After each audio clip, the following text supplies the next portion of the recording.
You're listening to KZOM, Oleander Public Radio.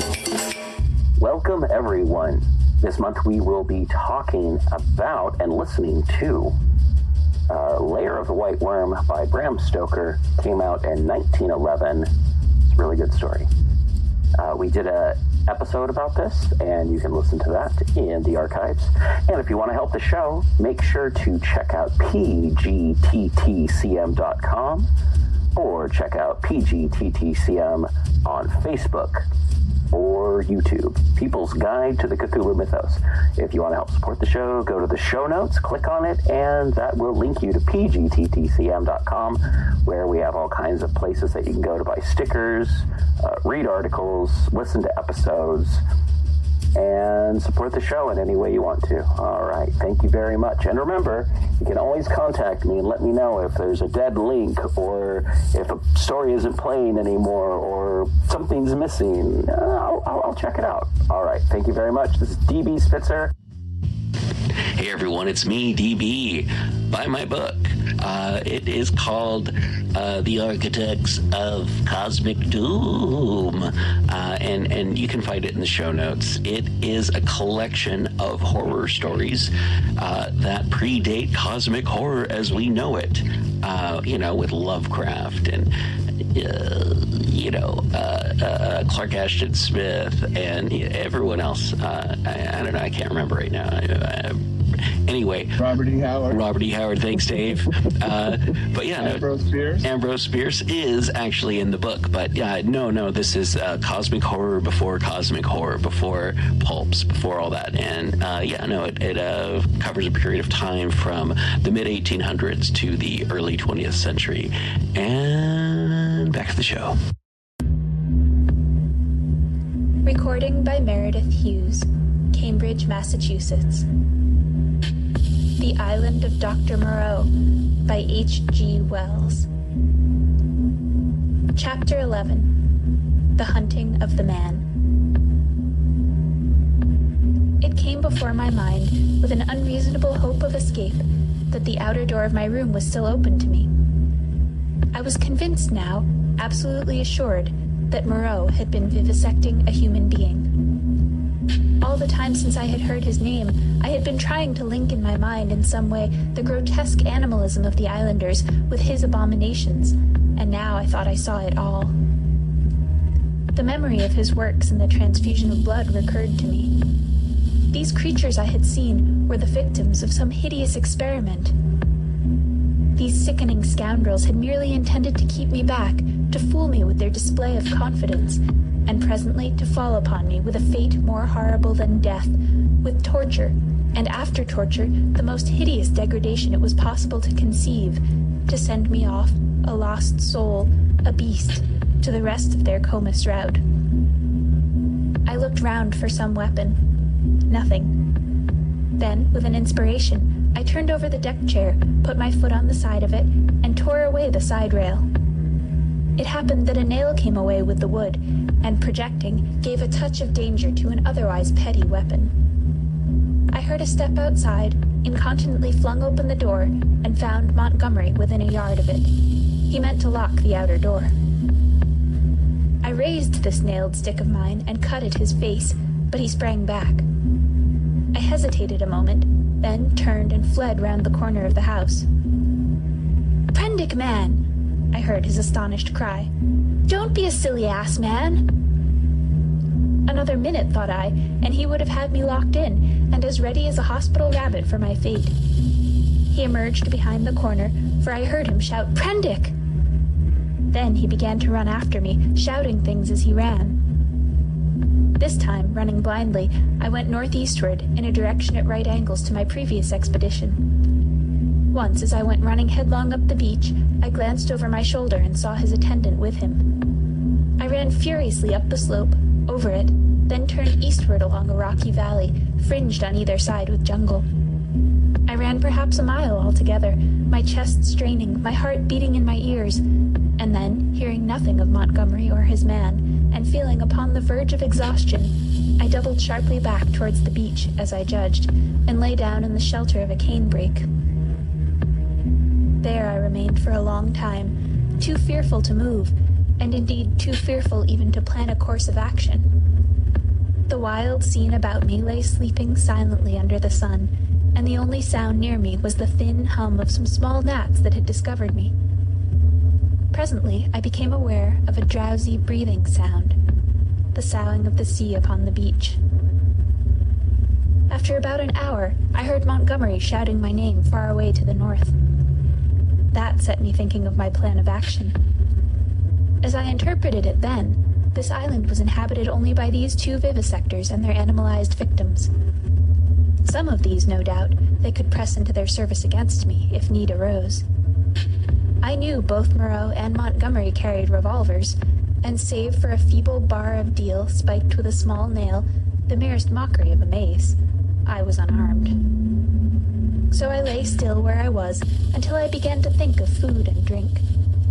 And at that moment the real hopelessness of my position came home to me. I knew no way of getting anything to eat. I was too ignorant of botany to discover any resort of root or fruit that might lie about me. I had no means of trapping the few rabbits upon the island. It grew blanker the more I turned the prospect over. At last, in the desperation of my position, my mind turned to the animal men I had encountered. I tried to find some hope in what I remembered of them. In turn, I recalled each one I had seen, and tried to draw some augury of assistance from my memory. Then, suddenly, I heard a staghound bay, and at that realized a new danger. I took little time to think, or they would have caught me then, but snatching up my nailed stick, rushed headlong from my hiding place towards the sound of the sea. I remember a growth of thorny plants with spines that stabbed like penknives. I emerged, bleeding and with torn clothes, upon the lip of a long creek opening northward. I went straight into the waves without a minute's hesitation, wading up the creek and presently finding myself knee-deep in a little stream. I scrambled out at last on the westward bank, and, with my heart beating loudly in my ears, crept into a tangle of ferns to await the issue. I heard the dog, it was only one, draw nearer and yelp when it came to the thorns. Then I heard no more, and presently began to think I had escaped. The minutes passed, the silence lengthened out, and at last, after an hour of security, my courage began to return to me. By this time I was no longer very terrified or very miserable, for I had, as it were, passed the limits of terror and despair. I felt now that my life was practically lost, and that persuasion made me capable of daring anything. I had even a certain wish to encounter Moreau face to face. And as I had waded in the water, I remembered that if I were too hard pressed, at least one path of escape from torment still lay open to me. They could not very well prevent me from drowning myself. I had half a mind to drown myself then, but an odd wish to see the whole adventure out, a queer, impersonal, spectacular interest in myself, restrained me. I stretched my limbs, sore and painful from the pricks of the spiny plants, and stared around me at the trees. And so suddenly that it seemed to jump out of the green tracery about it, my eyes lit upon a black face watching me. I saw that it was the simian creature who had met the launch upon the beach. He was clinging to the oblique stem of a palm tree. I gripped my stick and stood up facing him. He began chattering. You, was all I could distinguish at first. Suddenly he dropped from the tree, and in another moment was holding the fronds apart and staring curiously at me. I did not feel the same repugnance toward this creature that I had experienced in my encounters with the other beast men. You, he said, in the boat. He was a man, then, at least as much of a man as Montgomery's attendant, for he could talk. Yes, I said, I came in the boat, from the ship. Oh, he said, and his bright, restless eyes traveled over me, to my hands, to the stick I carried, to my feet, to the tattered places in my coat, and the cuts and scratches I had received from the thorns. He seemed puzzled at something. His eyes came back to my hands. He held his own hand out, and counted his digits slowly. 1, 2, 3, 4, 5, eh? I did not grasp his meaning then. Afterwards, I was to find that a great proportion of these beast people had malformed hands lacking sometimes even 3 digits. But guessing this was in some way a greeting, I did the same thing by way of reply. He grinned with immense satisfaction. Then his quick, roving glance went round again. He made a swift movement and vanished. The fern fronds he had stood between came swishing together. I pushed out of the break after him, and was astonished to find him swinging cheerfully by one lank arm from a rope of creepers that looped down from the foliage overhead. His back was to me. "Hello," said I. He came down with a twisting jump and stood facing me. "I say," said I, "where can I get something to eat?" "Eat," he said. "Eat man's food now." And his eyes went back to the swing of ropes. "At the huts." "But where are the huts?" "Oh, I'm new, you know." At that, he swung round and set off at a quick walk. All his motions were curiously rapid. "Come along," said he. I went with him to see the adventure out. I guessed the huts were some rough shelter where he and some more of these beast people lived. I might perhaps find them friendly, find some handle in their minds to take hold of. I did not know yet how far they were from the human heritage I ascribed to them. My ape-like companion trotted along by my side, with his hands hanging down and his jaw thrust forward. I wondered what memory he might have in him. "How long have you been on this island?" said I. "How long?" he asked, and, after having the question repeated, he held up 3 fingers. The creature was little better than an idiot. I tried to make out what he meant by that, and it seems I bored him. After another question or 2, he suddenly left my side and sprang at some fruit that hung from a tree. He pulled down a hand of prickly husks and went on eating the contents. I noted this with satisfaction, for here, at least, was a hint for feeding. I tried him with some other questions, but his chattering, prompt responses were, as often as not, at cross purposes with my questions. Some few were appropriate, others quite parrot-like. I was so intent upon these peculiarities that I scarcely noticed the path we followed. Presently we came to trees, all charred and brown, and so to a bare place covered with a yellow-white incrustation, across which went a drifting smoke, pungent in whiffs to nose and eyes. On our right, over a shoulder of bare rock, I saw the level blue of the sea. The path coiled down abruptly into a narrow ravine between 2 tumbled and knotty masses of blackish scoriae. Into this we plunged. It was extremely dark, this passage, after the blinding sunlight reflected from the sulphurous ground. Its walls grew steep and approached one another. Blotches of green and crimson drifted across my eyes. My conductor stopped suddenly. "Home," said he, and I stood in a floor of a chasm that was at first absolutely dark to me. I heard some strange noises and thrust the knuckles of my left hand into my eyes. I became aware of a disagreeable odor like that of a monkey's cage ill-cleaned. Beyond, the rock opened again upon a gradual slope of sunlit greenery, and on either hand the light smote down through a narrow channel into the central gloom.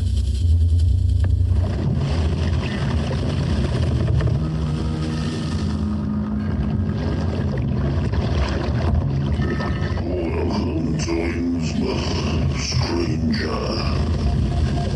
Hi, I'm Rob Hyton from the Innsmouth Book Club.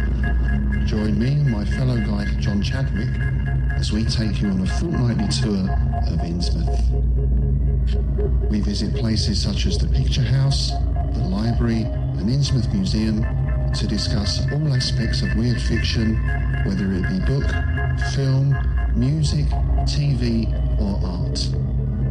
As well as that, we stop over at the Gilman House to have a chat with a resident guest.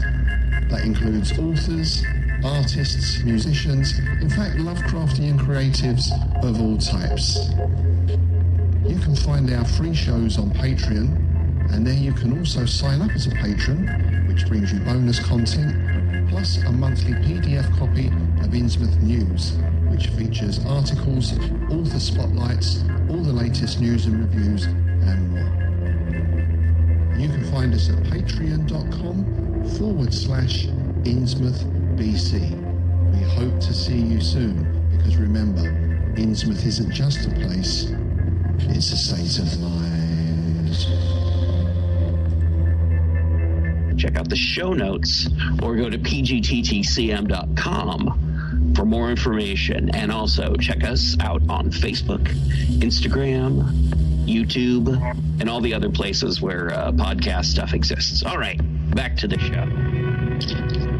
In Legacy Door, a lurker from space casts a shadow over time. We opened our eyes upon the human world. We found ourselves lying on an especially yielding bed in a room displaying scattered relics of their shallow past, tied together by more recently produced items meant to blend with the relics. Typical.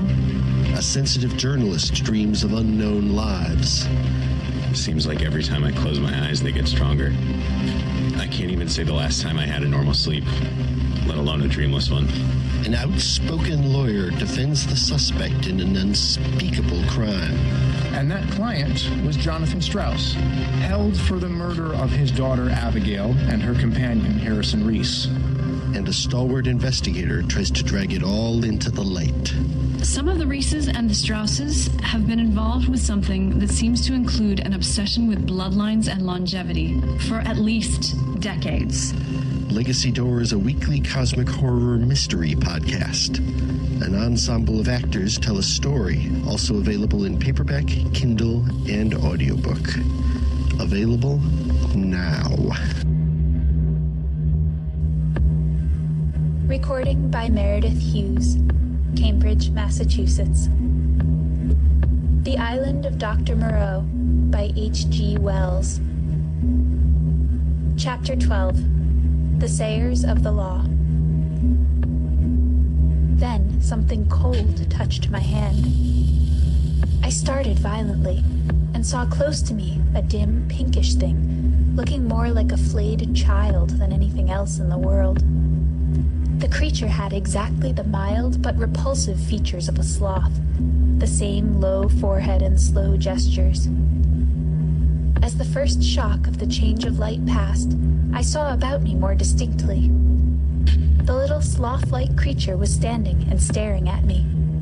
My conductor had vanished.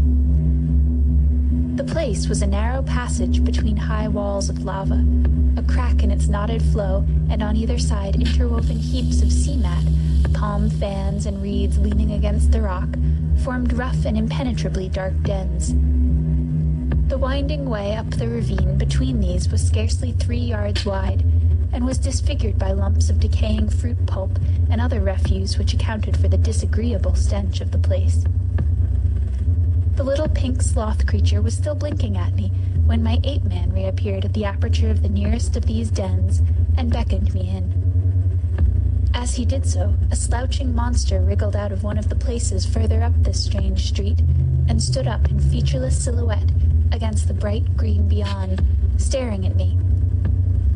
I hesitated, had half a mind to bolt the way I had come, and then, determined to go through with the adventure, gripped my nailed stick about the middle and crawled into the little evil-smelling lean-to after my conductor.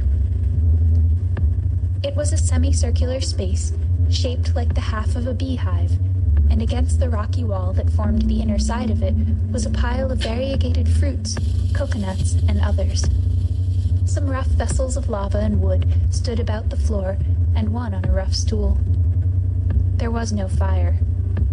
In the darkest corner of the hut sat a shapeless mass of darkness that grunted, "Hey!" as I came in, and my ape-man stood in the dim light of the doorway and held out a split coconut to me as I crawled into the other corner and squatted down.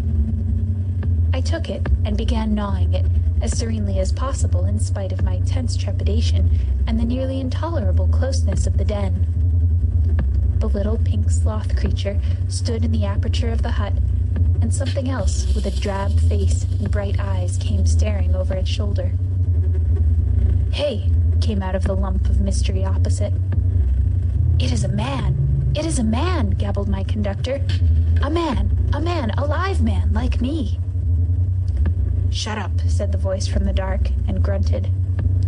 I gnawed my coconut amid an impressive silence. I peered hard into the blackness, but could distinguish nothing.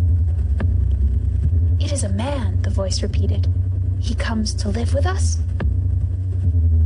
It was a thick voice with something in it, a kind of whistling overtone that struck me as peculiar, but the English accent was strangely good.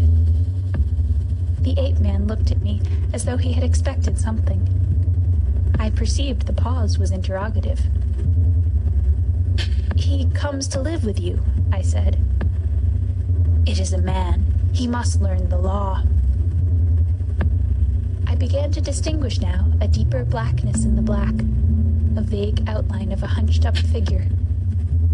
Then I noticed the opening of the place was darkened by 2 more heads. My hand tightened on my stick. The thing in the dark repeated in a louder tone, "Say the words." I had missed its last remark. "Not to go on all fours, that is the law," it repeated in a kind of sing-song. I was puzzled. "Say the words," said the ape-man, repeating, and the figures in the doorway echoed this with a threat in the tone of their voices. I realized I had to repeat this idiotic formula. And then began the insanest ceremony. The voice in the dark began intoning a mad litany, line by line, and I and the rest to repeat it. As they did so, they swayed from side to side and beat their hands upon their knees, and I followed their example. I could have imagined I was already dead and in another world. The dark hut, these grotesque dim figures just flecked here and there by a glimmer of light, and all of them swaying in unison and chanting. "Not to go on all fours, that is the law. Are we not men? Not to suck up drink, that is the law. Are we not men? Not to eat flesh or fish, that is the law. Are we not men? Not to claw bark of trees, that is the law. Are we not men? Not to chase other men, that is the law. Are we not men?" And so, from the prohibition of these acts of folly, on to the prohibition of what I thought then were the maddest, most impossible, and most indecent things one could well imagine. A kind of rhythmic fervor fell on all of us. We gabbled and swayed faster and faster, repeating this amazing law. Superficially, the contagion of these brute men was upon me, but deep down within me, laughter and disgust struggled together. We ran through a long list of prohibitions, and then the chant swung round to a new formula. His is the house of pain. His is the hand that makes. His is the hand that wounds. His is the hand that heals. And so on for another long series, mostly quite incomprehensible gibberish to me about him, whoever he might be. I could have fancied it was a dream, but never before have I heard chanting in a dream. His is the lightning flash, we sang. His is the deep salt sea. A horrible fancy came into my head that Moreau, after animalizing these men, had infected their dwarfed brains with a kind of deification of himself. However, I was too keenly aware of white teeth and strong claws about me to stop my chanting on that account. His are the stars in the sky. At last the song ended. I saw the ape-man's face shining with perspiration, and my eyes being now accustomed to the darkness, I saw more distinctly the figure in the corner from which the voice came. It was the size of a man, but it seemed covered with a dull, gray hair, almost like a Skye terrier. What was it? What were they all? Imagine yourself surrounded by all the most horrible cripples and maniacs it is possible to conceive, and you may understand a little of my feelings with these grotesque caricatures of humanity about me. He is a 5-man, a 5-man, a 5-man, like me, said the 8-man. I held out my hands. The gray creature in the corner leaned forward. Not to run on all fours, that is the law. Are we not men? He said. He put out a strangely distorted talon and gripped my fingers. The thing was almost like the hoof of a deer produced into claws. I could have yelled with surprise and pain. His face came forward and peered at my nails, came forward into the light of the opening of the hut, and I saw with a quivering disgust that it was like the face of neither man nor beast, but a mere shock of gray hair with 3 shadowy overarchings to mark the eyes and the mouth. "He has little nails," said this grisly creature in his hairy beard. "It is well. Many are troubled with big nails." He threw my hand down, and instinctively I gripped my stick. "Eat roots and herbs. It is his will," said the ape-man. "I am the sayer of the law," said the gray figure. "Here come all that be new, to learn the law. I sit in the darkness and say the law." "It is even so," said one of the beasts in the doorway. "Evil are the punishments of those who break the law. None escape." "None escape," said the beast folk, glancing furtively at each other. None, said the ape-man. "None escape. See, I did a little thing, a wrong thing once. I jabbered, stopped talking. None could understand. I am burnt, branded in the hand. He is great, he is good." "None escape," said the great creature in the corner. "None escape," said the beast people, looking askance at one another. "For every one the want that is bad," said the great sayer of the law. "What you will want we do not know. We shall know. Some want to follow things that move, to watch and slink and wait and spring, to kill and bite deep and rich, sucking the blood. It is bad. Not to chase other men, that is the law. Are we not men? Not to eat flesh nor fish, that is the law. Are we not men?" "None escape," said a dappled brute standing in the doorway. "For everyone the want that is bad," said the gray sayer of the law. "Some want to go tearing with teeth and hands into the roots of things, snuffing into the earth. It is bad." "None escape," said the men in the door. "Some go clawing trees, some go scratching at the graves of the dead, some go fighting with foreheads or feet or claws, some bite suddenly, none giving occasion, some love uncleanness." "None escape," said the ape-man, scratching his calf. "None escape," said the little pink sloth creature. "Punishment is sharp and sure. Therefore learn the law. Say the words." And incontinently he began again the strange litany of the law. And again I and all those creatures began singing and swaying. My head reeled with this jabbering and the close stench of the place, but I kept on, trusting to find presently some chance of a new development. Not to go on all fours, that is the law. Are we not men? We were making such a noise that I noticed nothing of a tumult outside until someone, who I think was one of the 2 swine men I had seen, thrust his head over the little pink sloth creature and shouted something excitedly, something that I did not catch. Incontinently, those at the opening of the hut vanished. My ape-man rushed out. The thing that had sat in the dark followed him. I only observed it was big and clumsy and covered with silvery hair, and I was left alone. Then, before I reached the aperture, I heard the yelp of a staghound. In another moment I was standing outside the hovel, my chair rail in my hand, every muscle of me quivering. Before me were the clumsy backs of perhaps a score of these beast people, their misshapen heads half hidden by their shoulder blades. They were gesticulating excitedly. Other half-animal faces glared interrogation out of the hovels. Looking in the direction in which they faced, I saw coming through the haze under the trees beyond the end of the passage of dens the dark figure and awful white face of Moreau. He was holding the leaping staghound back, and close behind him came Montgomery, revolver in hand. For a moment, I stood horror-struck. I turned and saw the passages behind me blocked by another heavy brute with a huge gray face and twinkling little eyes, advancing towards me. I looked round and saw to the right of me, and 6 yards in front of me, a narrow gap in the wall of rock, through which a ray of light slanted into the shadows. "Stop!" cried Moreau, as I strode toward this, and then, "Hold him!" At that, first one face turned toward me, and then others. Their bestial minds were happily slow. I dashed my shoulder into a clumsy monster who was turning to see what Moreau meant, and flung him forward into another. I felt his hands fly round, clutching at me and missing me. The little pink sloth creature dashed at me, and I cut it over, gashed down its ugly face with the nail in my stick, and in another minute I was scrambling up a steep side pathway, a kind of sloping chimney out of the ravine. I heard a howl behind me, and cries of, "Catch him! Hold him!"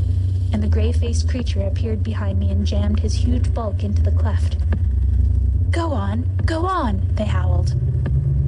I clambered up the narrow cleft in the rock and came out upon the sulphur on the westward side of the village of the beast men. I ran over the white space and down a steep slope through a scattered growth of trees and came to a low-lying stretch of tall reeds. Through this I pushed into a dark, thick undergrowth that was black and succulent underfoot.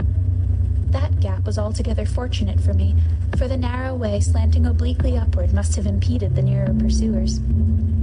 As I plunged into the reeds, the foremost had only just emerged from the gap. I broke my way through this undergrowth for some minutes. The air behind me and about me was soon full of threatening cries. I heard the tumult of my pursuers in the gap up the slope, then the crashing of the reeds, and every now and then the crackling of a branch. Some of the creatures roared like excited beasts of prey. The staghound yelped to the left. I heard Moreau and Montgomery shouting in the same direction. I turned sharply to the right. It seemed to me even then that I heard Montgomery shouting for me to run for my life. Presently the ground gave, rich and oozy under my feet. But I was desperate and went headlong into it, struggled through knee-deep, and so came to a winding path among tall canes. The noise of my pursuers passed away to my left. In one place, 3 strange pink hopping animals, about the size of cats, bolted before my footsteps. The pathway ran uphill, across another open space covered with white incrustation, and plunged into a canebrake again. Then suddenly it turned parallel with the edge of a steep-walled gap, which came without warning like the ha-ha of an English park, turned with unexpected abruptness. I was still running with all my might, and I never saw this drop until I was flying headlong through the air. I fell on my forearms and head among thorns, and rose with a torn ear and bleeding face. I had fallen into a precipitous ravine, rocky and thorny, full of a hazy mist that drifted about me in wisps, and with a narrow streamlet, from which this mist came, meandering down the center. I was astonished at this thin fog in the full blaze of daylight, but I had no time to stand wondering then. I turned to my right downstream, hoping to come to the sea in that direction, and so have my way open to drown myself. It was only later I found that I had dropped my nailed stick in my fall. Presently, the ravine grew narrower for a space, and carelessly I stepped into the stream. I jumped out again pretty quickly, for the water was almost boiling. I noticed, too, there was a thin, sulphurous scum drifting upon its coiling water. Almost immediately came a turn in the ravine and the indistinct blue horizon. The nearer sea was flashing the sun from a myriad facets. I saw my death before me. But I was hot and panting. I felt more than a touch of exultation, too, at having distanced my pursuers. It was not in me then to go out and drown myself. My blood was too warm. I stared back the way I had come. I listened. Save for the hum of gnats and the chirp of some small insects that hopped above the thorns, the air was absolutely still. Then came the yelp of a dog, very faint, and a chattering and gibbering, the snap of a whip and voices. They grew louder, then fainter again. The noise receded up the stream and faded away. For a while the chase was over. But I knew now how much hope of help for me lay in the beast people.